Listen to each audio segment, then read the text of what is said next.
avión aterriza una fría mañana en el aeropuerto de Luton, Londres. Sus pasajeros pertenecen a un equipo español de rugby que va a jugar un partido de liga regular en Inglaterra.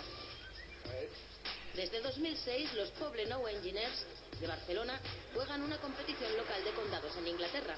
Es el primer equipo español en una liga extranjera. Philip Patterson Smith es fundador e impulsor de la idea. España es un país muy grande y aquello resultaba demasiado caro. Y a nuestro manager general se le ocurrió la idea de que quizá con los vuelos de bajo coste podría resultar más barato si jugáramos en Inglaterra. Tras un partido para juzgar su nivel, quedaron encuadrados en la primera división de Hertfordshire. Así que jugadores y técnicos dejan atrás a la familia cada vez que tienen que jugar como visitantes. Hola, Andrea. Te juro que no volveré a irme. Creo que no lo entienden. No lo tienen muy claro. Vamos a Inglaterra, creen que es genial, es realmente una buena oportunidad.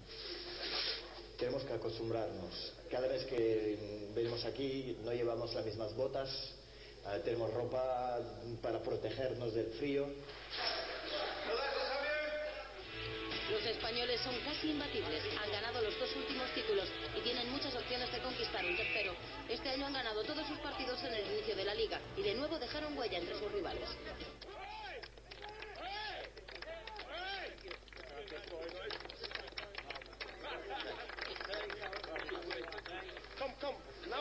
Ya no puedo correr, ya no puedo correr.